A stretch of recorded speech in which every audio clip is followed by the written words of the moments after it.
So welcome to our 2024 professional webinar series. My name is Karen Ness, and my role is Business Development Director at Harmony Recovery. We are so glad to have all of you join us today for this wonderful webinar that we have prepared for you all.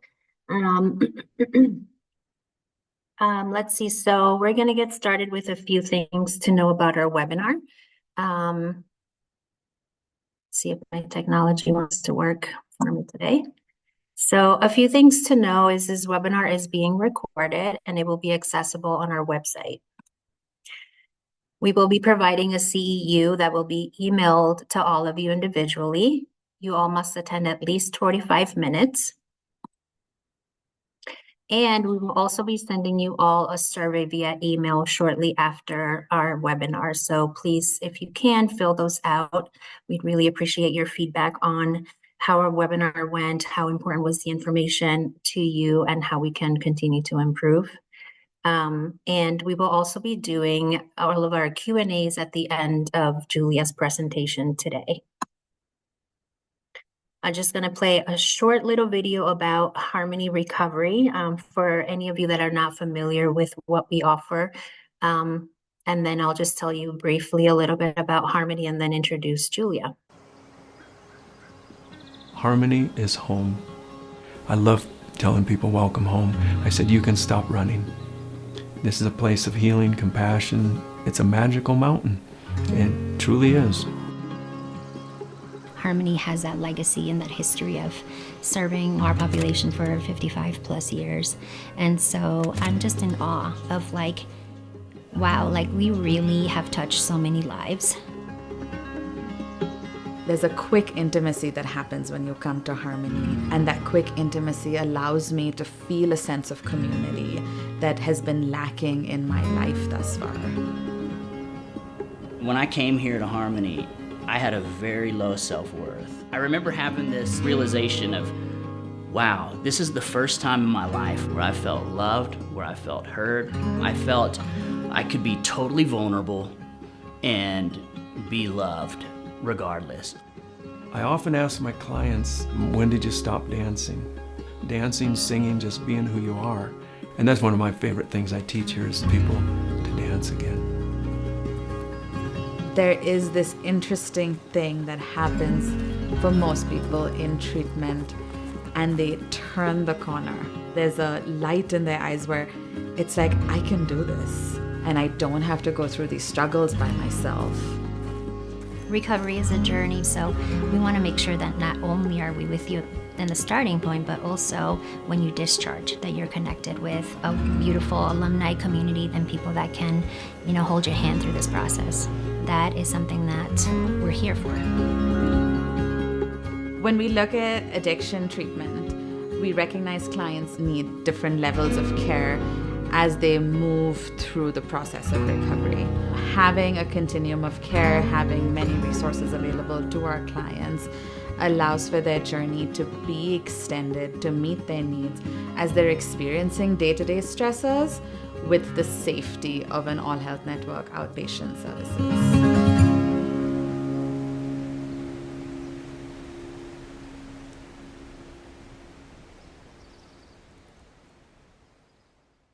Let me tell you all a little bit about Harmony if you're not familiar. We are one of Colorado's longest standing addiction treatment centers. We are located on 34 acres in Estes Park, Colorado, in a beautiful, beautiful location. We've been treating substance use disorders for over 56 years.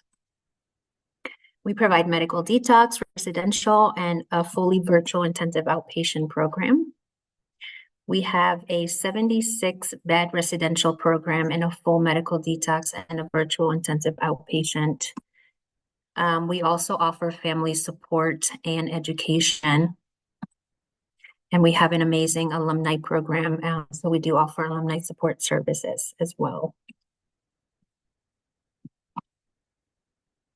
Our program is individualized gender-specific treatment. So our program is depending on how the client identifies, male or female. We do have our campus that is divided based on gender, and so we can offer specific gender treatment.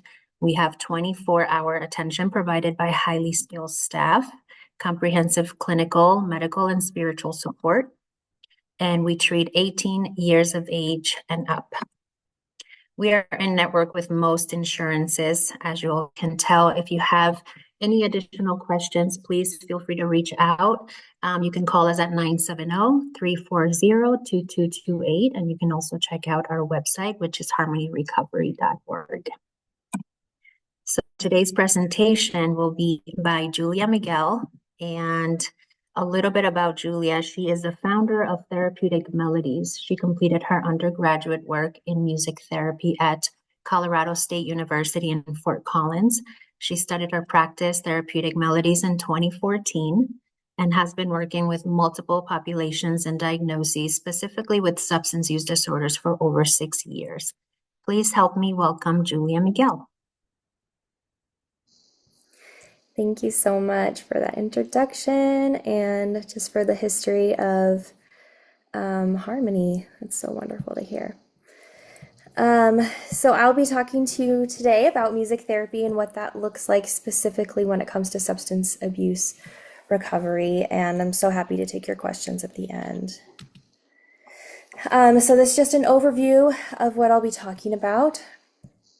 So I'll just be giving introductions on who I am, what I do, what music therapy is, what it takes to become a music therapist, the history behind music therapy, what domain areas we work with, and then what I do specifically with my company, the different interventions that I work on with this population, the benefits, effectiveness, and then feedback that I've received from clients.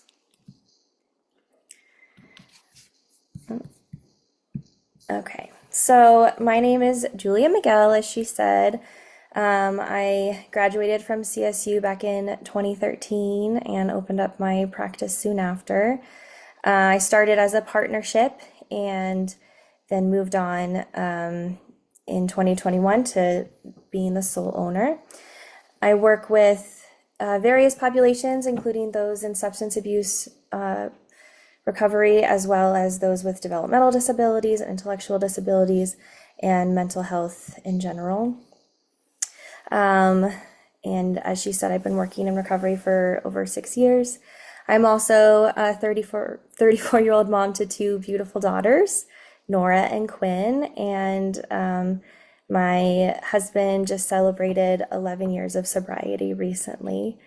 So it's certainly a big part of my day-to-day life is dealing with those with in recovery, and have a lot of family members and friends who are in that as well. So what is music therapy? So we use music as a way to address non-musical goals.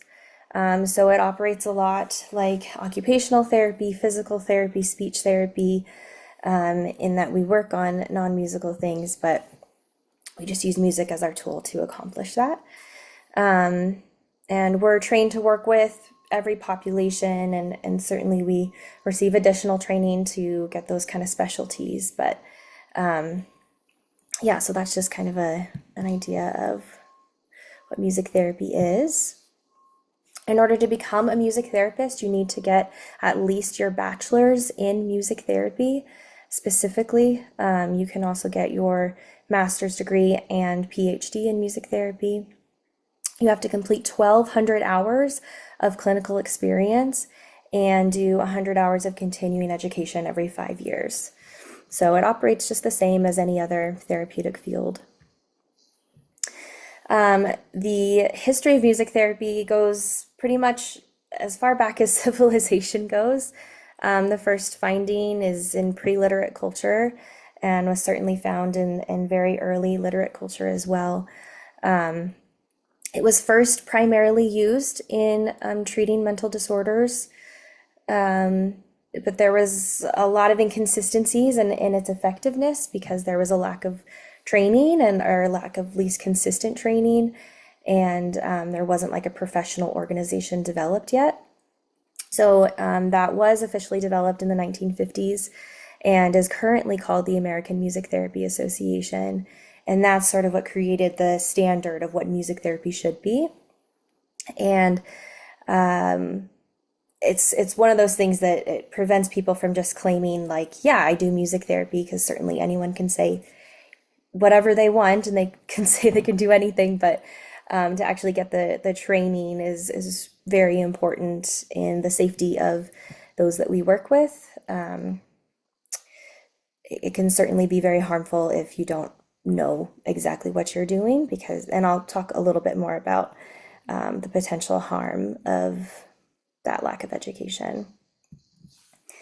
So the different domains in your brain that are affected by music therapy of what we can really work on is social and emotional.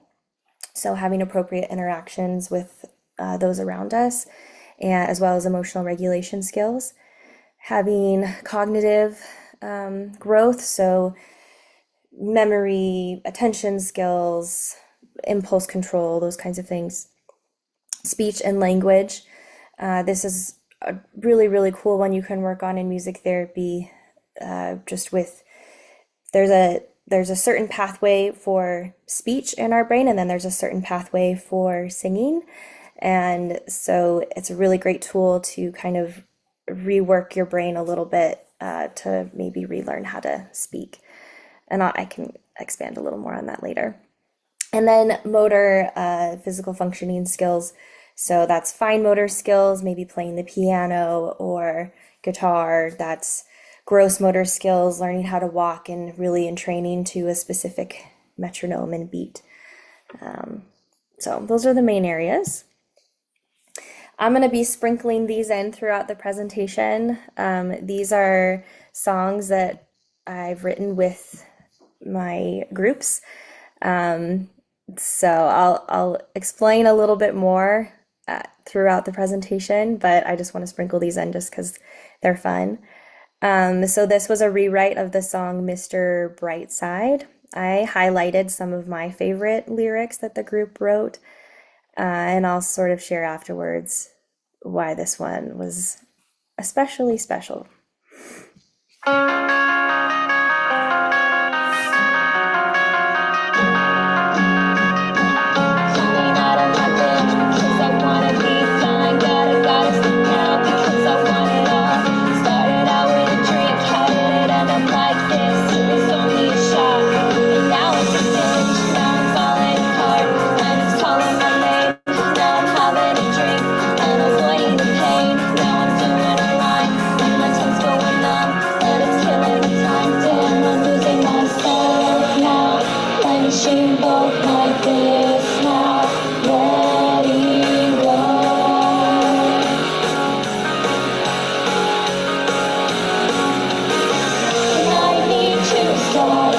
the best of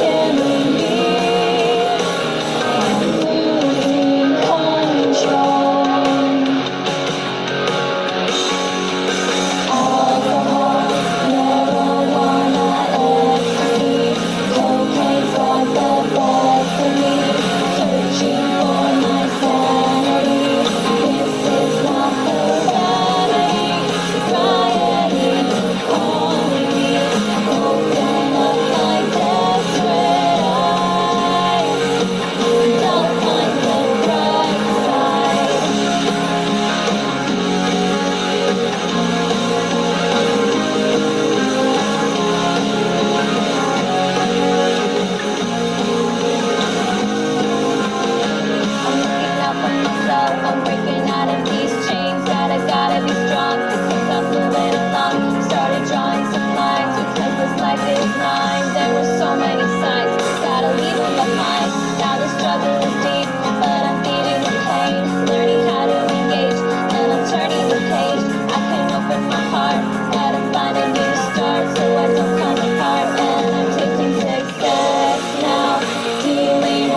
was such a fun one that we did.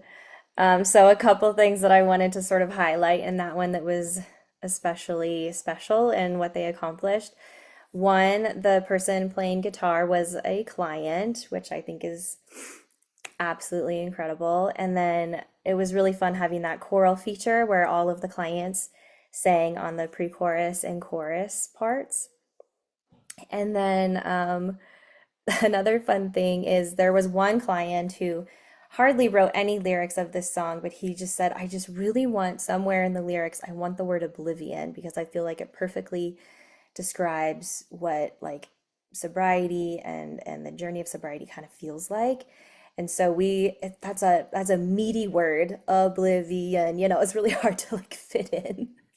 But at the very end, we slipped it in there in the chorus too, and he was so happy about that. And each song that I'm sort of bringing to the table, we wrote in like a very specific way. So this one kind of shows the journey of sobriety. So starting out in it, like we're in it, and then we wanted to get out, and then we're out, and things are feeling better, and recovery is now a part of my life. So have to sprinkle these in, right? It's a music therapy presentation. Can't do it without music. All right, so here are the goals that I specifically work on in this population. So engagement is one of the goals, which this is certainly a very low level goal. And, but for someone who is freshly recovering, sometimes just engaging is a pretty huge deal.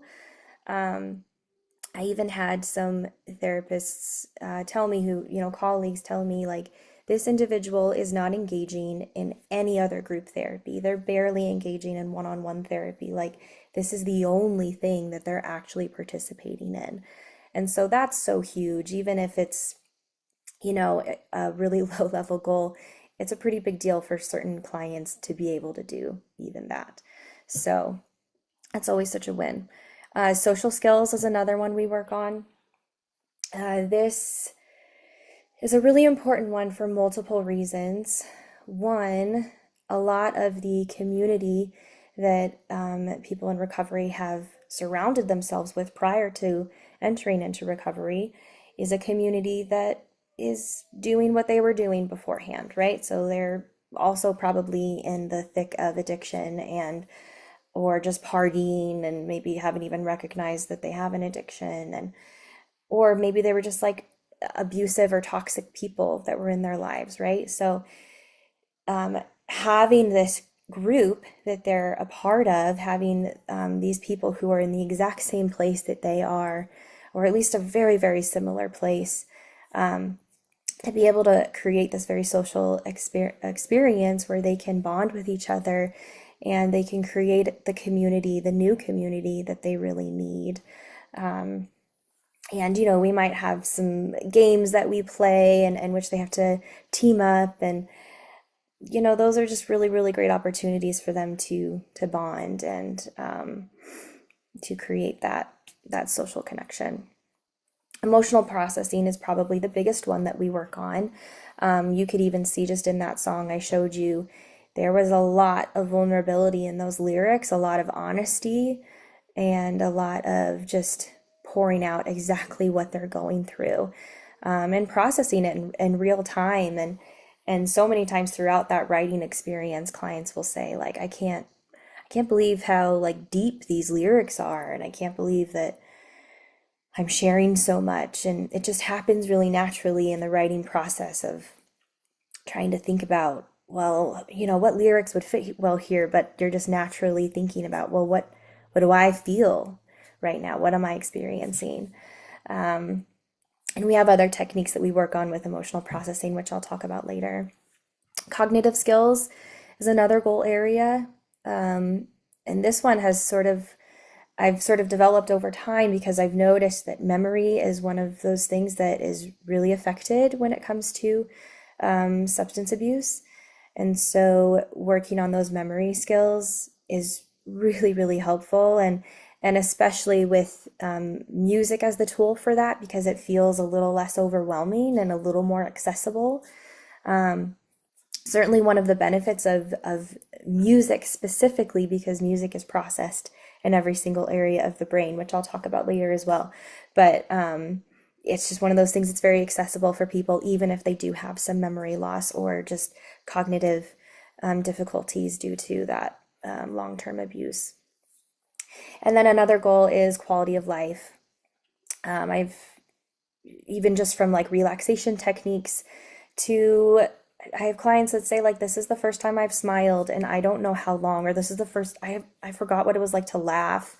Like those aren't small things. That's a huge deal. And so being able to have that social experience, right, in a really unique way is another great thing. And then, as I said, like the relaxation techniques and just tools that they can have in their pocket of how to use music outside of music therapy, how they can take this with them to use as therapy down the road, long after they're out of, harmony or wherever they are. And then some of the interventions that I'll be talking about today, I do have, like, it feels like I have a really long list that I've developed of interventions that I use now. But these are the ones I'll at least be focusing on today, which is songwriting, lyric analysis, musical guided imagery, playlists, drum circles, and then music games. And I'll talk more in depth about those.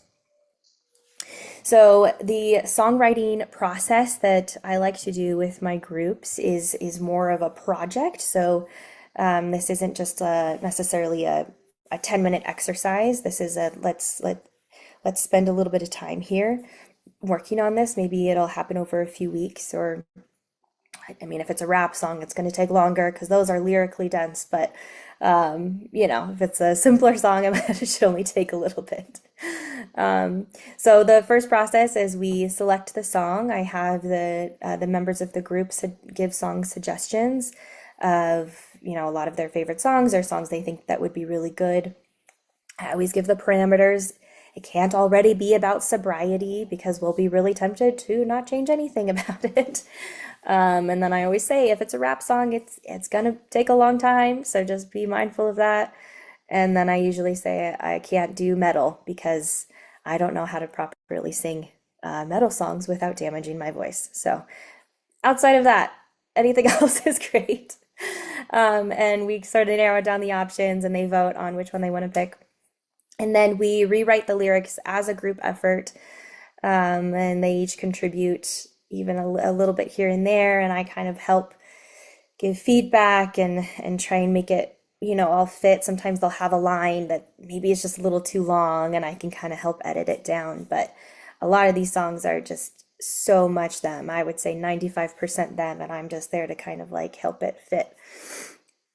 And then after, as you heard, we record the final revision, and this just really puts their stamp on, like, this is something we accomplished together, something I feel really proud of, and something I can listen to when I'm feeling down, something that I can remember after I'm gone, as not only did I accomplish this when I was going through one of my worst seasons of life, or hardest seasons, in many ways the best season, because you're not you're on the right path, but it doesn't always feel that way. So when I'm going through this really hard season, I did this amazing thing, and now I can listen to it and be proud of what I accomplished. And also just like remember the people that I worked on it with, and it's really wonderful opportunity. I even had one client who hadn't sung in years, and she used to be a professional singer, and she sang on a recording, and it was the first time she had sung for years, but she really wanted to do that. She really wanted to own, like, I'm gonna sing again, and she did amazing on it.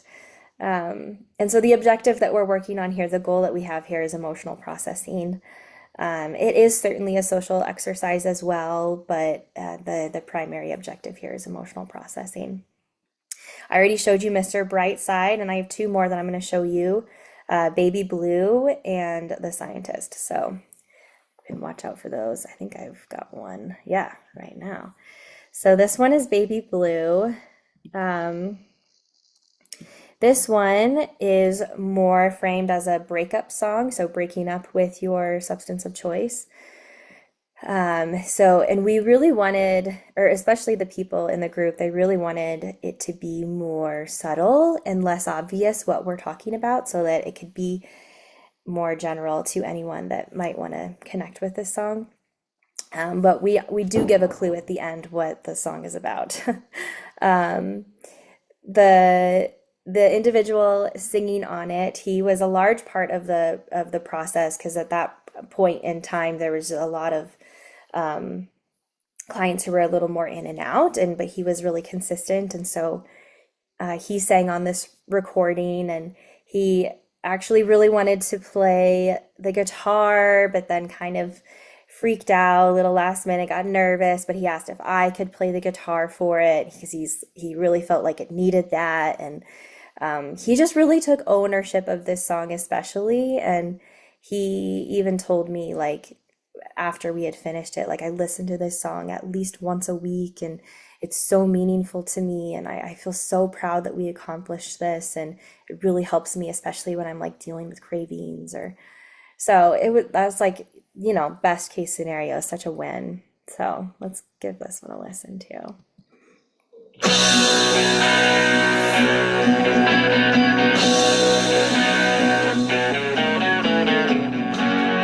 Guess I got what I deserved. Kept me hating life for way too long. All that time I felt so alone. Didn't know you'd take my life away. Oh, I regret the toxic lust I had for you.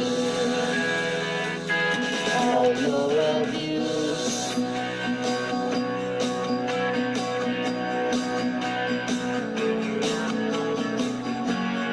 Those first days, they felt so long. Wide awake from dusk to dawn. But right when I let you go, thought that I would lose all control. I didn't know the special life I had from you. I'm done with you.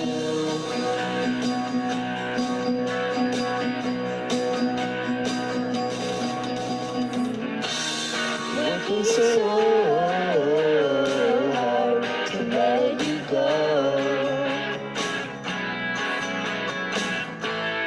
but you're always on my mind. I'm gonna show you I'm not here to stay. Don't you know the work it takes?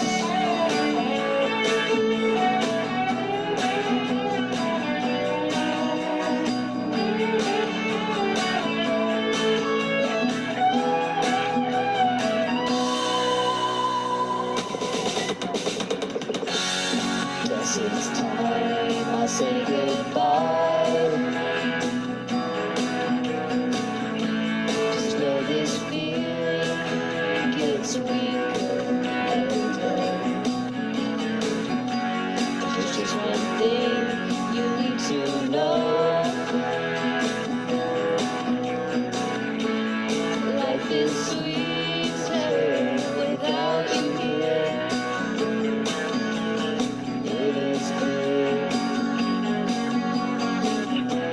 Sobriety, my remedy. I'm finally me.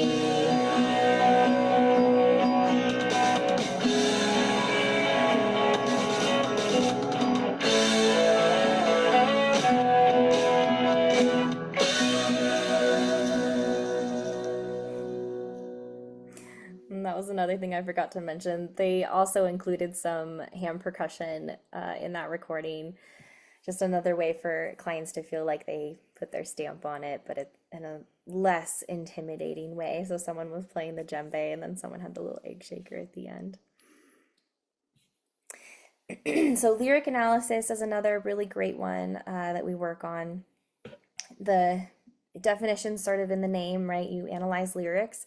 But one of the things we really like to do is focus maybe on a couple lyrics that really stuck out and talk about, well, why did those stick out? Do I relate to those lyrics?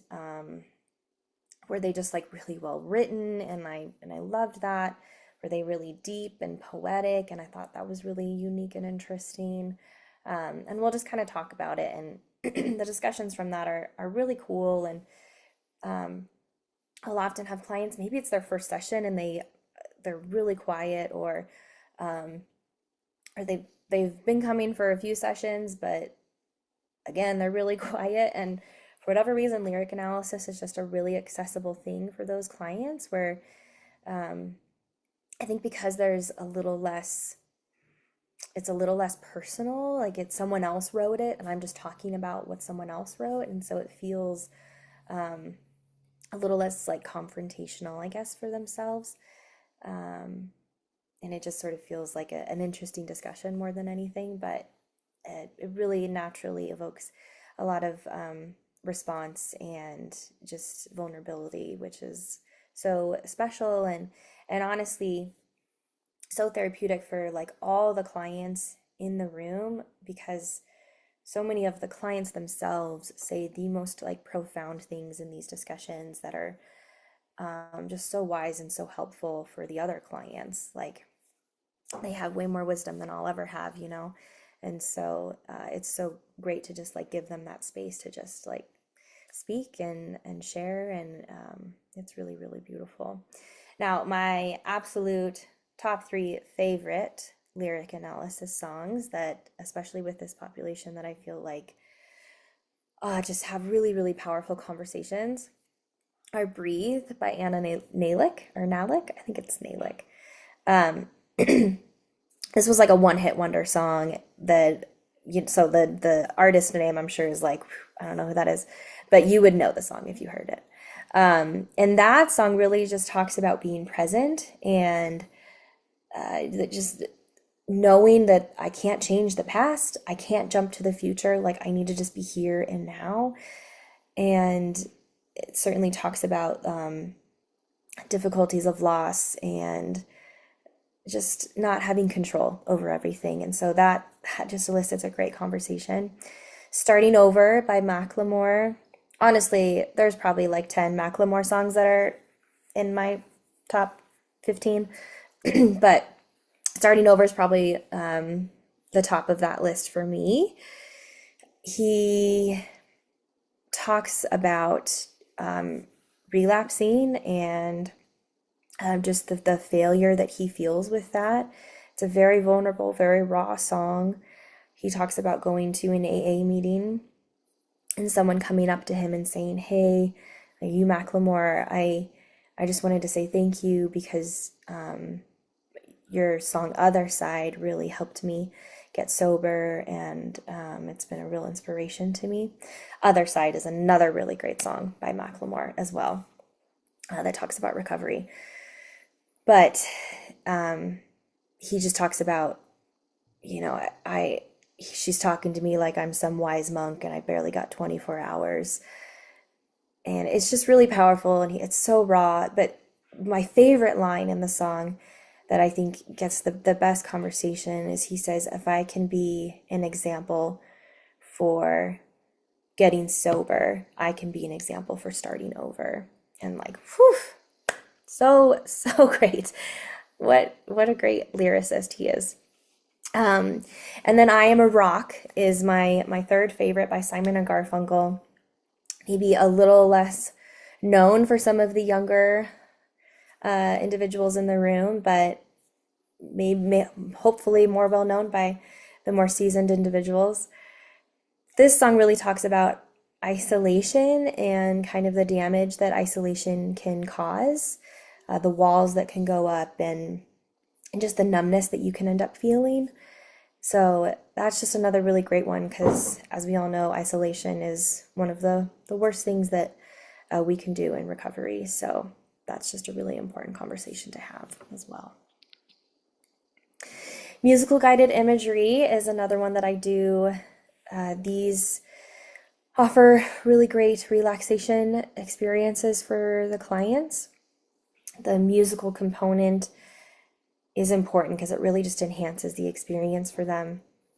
I have a few different scripts that I'll use, from just like doing like a body scan, kind of, tense and release, to my favorites are building like a safe place or a safe haven that you can sort of create in your mind, or remembering a place that was safe to you at some point in time, and living in just like enjoying that. I have other ones that we do, but those are probably my favorite ones. And I always give an opportunity at the end to share, or have them share what they were imagining or just what the experience was like for them. I will say I often get sleepers in this experience.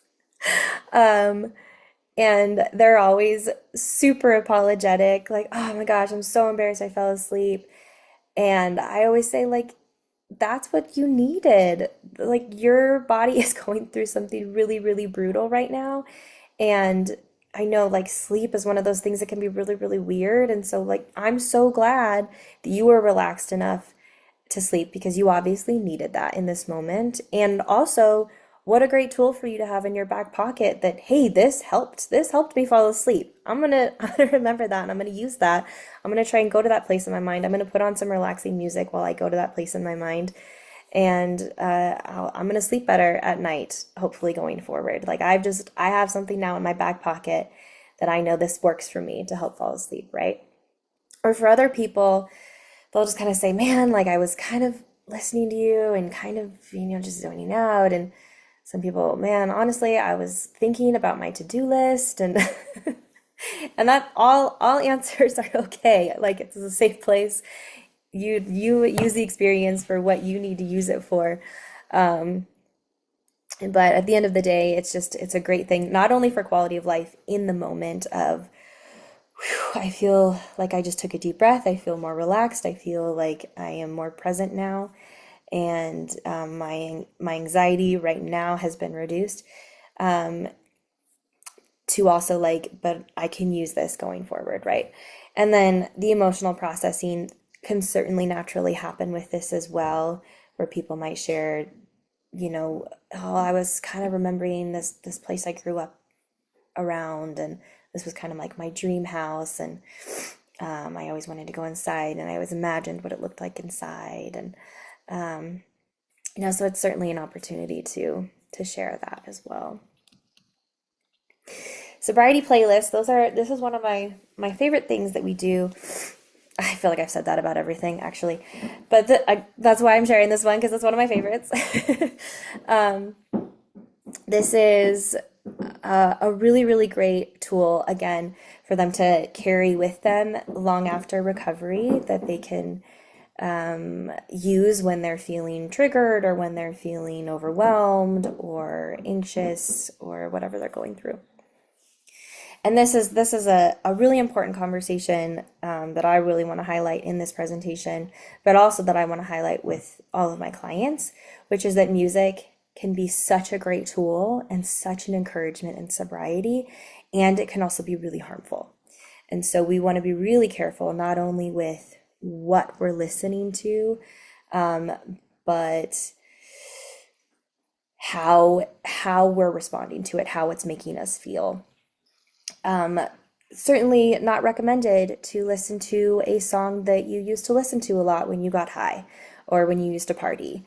That's going to be really triggering. So let's just not do that, I know, and I have clients that are like, I listen to it, I don't feel triggered, I feel fine. And like, okay, I'm glad you're aware of how you're feeling, and that's great.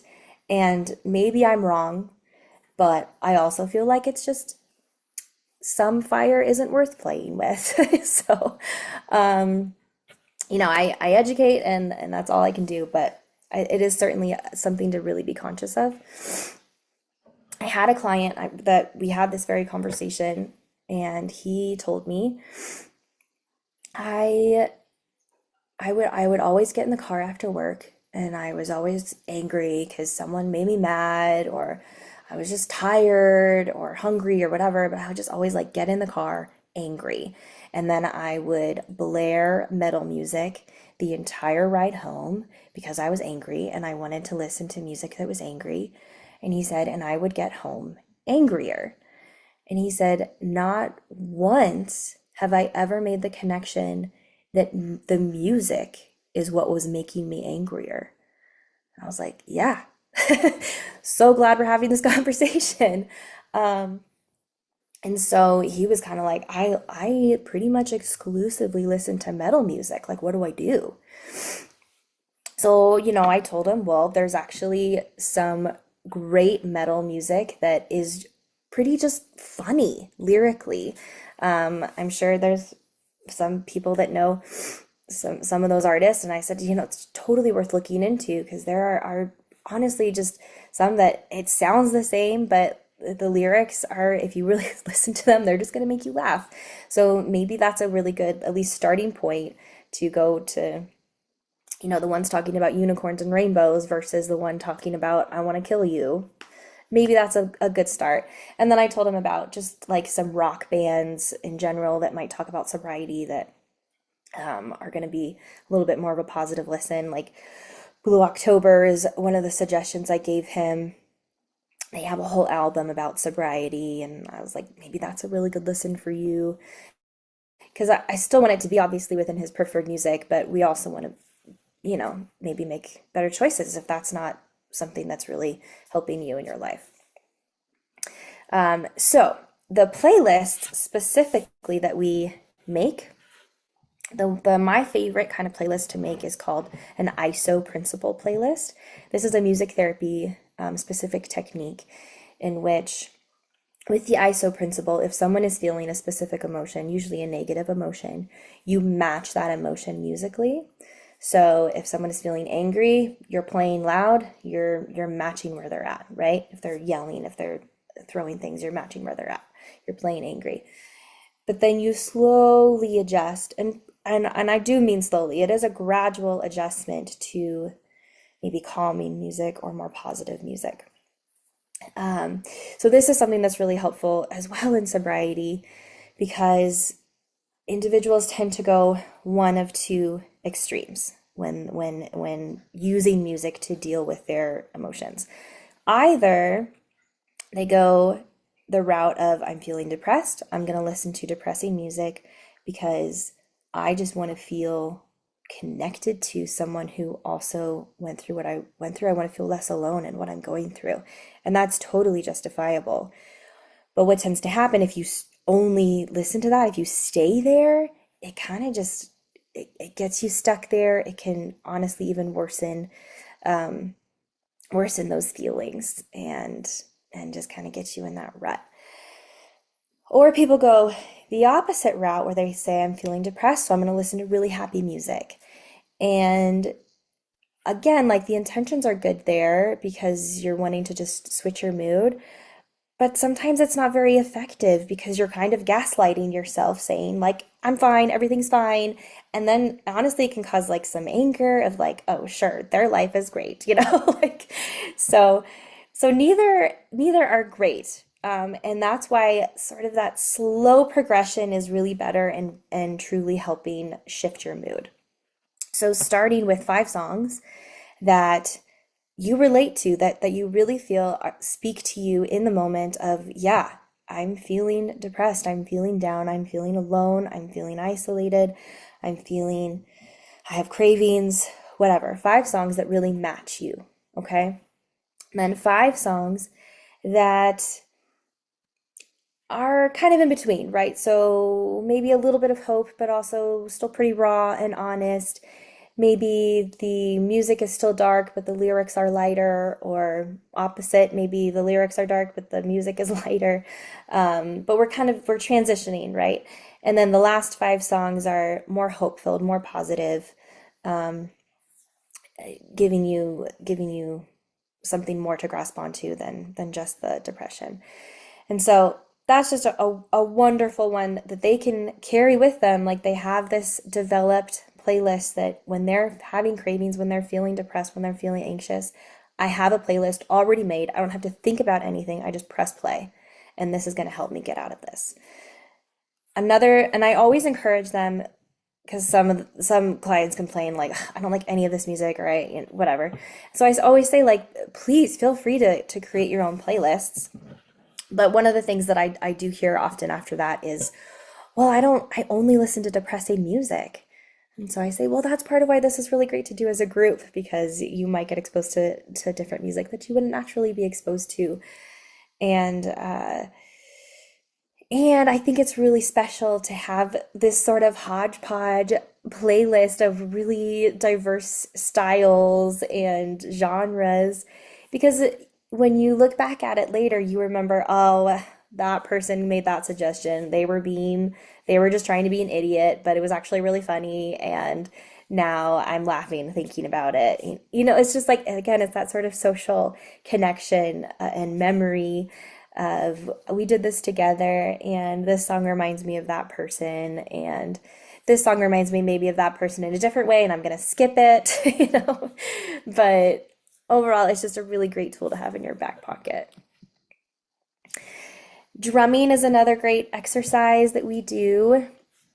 This, I think, for most people feels like a really easy thing to grasp onto. There's very low musical skill needed to put your hand on a drum, right? Obviously, if you have a drum set or if you're a percussionist, you might be saying no, but the standards are low in my group, at least, of musical skill. That being said, I've certainly had some of the best musicians I've ever met in my groups, so I know there's a mix there. So we do a few different kinds of drum circles that just have great engagement. The solo experience, where I will give one person in a melodic instrument like a xylophone or a chime, and they'll just have free reign to do whatever they want on it because everyone else is just doing percussion. So it's not going to clash with anything, and they just have free reign to do whatever they want. And each person gets at least one chance to have that solo opportunity. Improvisation is another thing we do. This is where they literally just play whatever they want, and sometimes we never find our groove, and that's okay. But oftentimes, even with like low musical skills in the group, we somehow do find some sort of groove, and that's just a really cool experience, a really great way to just be present and in the moment and not be thinking about all the other things you could be thinking about. You're only thinking about playing this drum. So it's a really great grounding technique for them to take home with them as well if they ever just want to like tap along on a table while listening to music. It really centers you. So improvisation's a good one. Another one that I didn't put on here is where I will give them very specific beats to play. Group 1, you guys just have to play a quarter note. Group 2, I want you to get that 8th note. Maybe, depending on the talent or the musical skill in the group, I might give a little more complicated rhythm to group 3, a little more syncopation, something like that. And then what I really like to do both of these back to back, an improvisation followed by the structure. And then I like to have a conversation. Did you like just having the freedom to do whatever you wanted to play, like play whatever you wanted to play? Or did you like having that structure? Did that feel more comfortable for you? And the conversation is always really interesting. And I always try to make the connection, like this is something to be aware of for yourself, of maybe how you learn best. So some people may say like, I really wanted that freedom. But I also feel like maybe I played better when you gave me that solid rhythm. And so I will say, okay, maybe you need a little bit of both. Maybe you need that freedom and you need the structure. And maybe you also need that in your sobriety and recovery journey. Maybe you need a little more freedom, but maybe you also need some structure, or at least some tools or some guides of how to get to your goals. And then some people say, man, I really liked the structure. I hated the improvisation. And okay, maybe like AA or, a really solid plan is going to be the best strategy for you, right? And I always say it's something to explore. This is not like a science. This is not a data. I just did a personality test on you, but it's something to be thinking about and be aware of for yourself. Echoing is another one that we do, where someone will play a specific rhythm and then we'll all echo that rhythm. It's another sort of solo opportunity. And every single time we do this, there is at least one person that does the, and then everyone will echo every time, without a doubt. That one has happened. So love that. A thunderstorm is another one that we do. I think this one's really cool and unique. I'll give a rain stick to someone, I'll give a thunder tube to someone else, which is like such a favorite. I don't have it with me, otherwise I would show you how it works. But that one's really fun. You could look up a video, I'm sure. I'll have like a little frog for someone else, maybe little wind chimes. And that's just a really fun experience. We'll also do like leg pats and like snaps and stuff like that. And it just creates a really cool sound effect. And then I show them the video that inspired it, which is a choir doing a similar thing to the song Africa. So fun homework for you afterwards if you want to see it. Africa choir, choir singing the song Africa by Toto. It's very fun. And there's way more people, so it sounds really cool. And then the egg shakers is another fun one I do, where you'll have an egg shaker in this hand and then your neighbor's hand in that hand, and you have to pass it and then receive it over here and pass it. And that's just a fun icebreaker more than anything. Always gets some laughs, an extra challenge to do it with the eyes closed at the end if people are feeling like they're really confident now.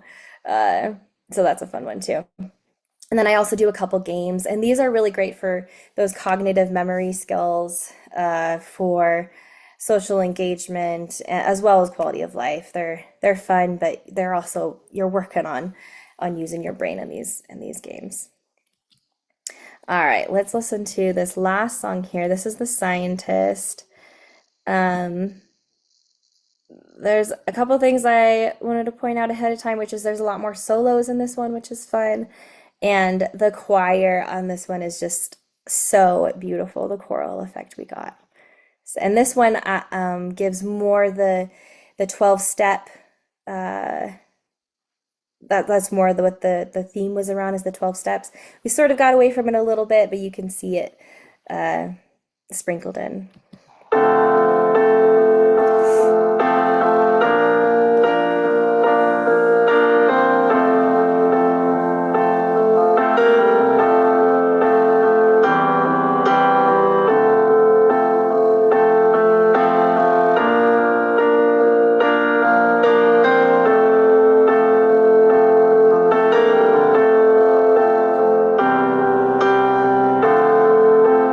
Wake up to me.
I'll stop it there because I know I'm running out of time, but that's another really sweet one.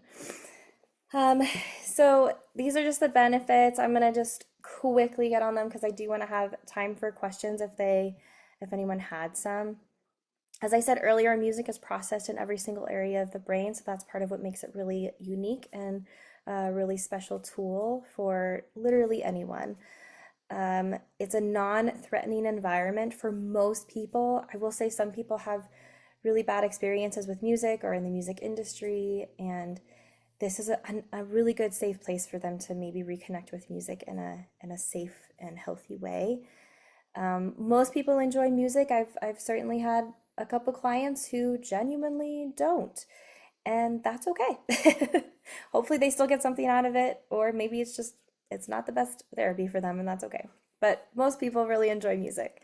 Um, it rarely feels like work for the client. It's usually really fun. I even have clients asking, like, what are we even doing? Like, are we even accomplishing anything in here? And I'll explain, like, this is exactly how this worked on this goal. And I usually try and sprinkle that in anyway. I think for some, it's more obvious than others, but um, it's always like a light bulb goes off in their brain of like, oh, you're sneaky. And I'm trying to be sneaky. It's just fun. And then we do individualize our treatment plans according to each client or group needs. So I will often change my plan if it feels like in the group today they need something different, we'll do something different. And then, as I said, there's brain plasticity, so that makes music a real special tool for adaptation.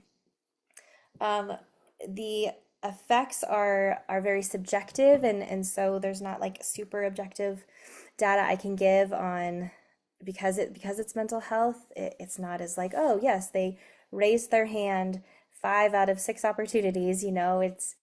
They shared, they were open, they were honest, they were real about what they're going through, and they participated and were respectful of each other. That's the best thing I can get out of it. And then some feedback I've gotten are just them saying, like, I'm so shocked at how much I got out of this. I'm so shocked at how deep I got. I'm gonna miss music therapy probably more than anything when I graduate. Some people saying like, I just feel like lighter after this session, like my mood is lifted. And then as I said earlier, some people say, man, I haven't smiled in a really long time and I needed that. Okay, so I know there's only like a minute, so I'm gonna see if there's any questions in the chat or if you have any questions. Thank you so much, Julia, for that amazing presentation. We do have 2 questions. One was from Dr. Paula, and she was just wanting to know if the tunes your clients use are existing songs and they Yes. change the lyrics, or if the music is also original.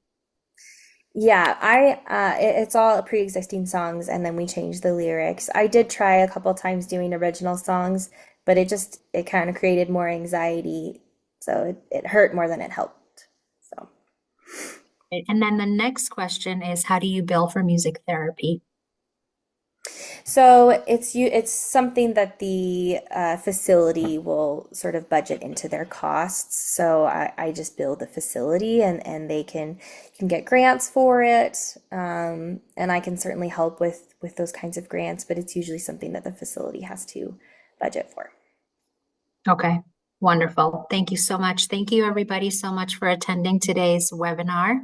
And yeah, be on the lookout for a survey that we'll be sending to you all and the CEUs that will be coming to all of you shortly as well.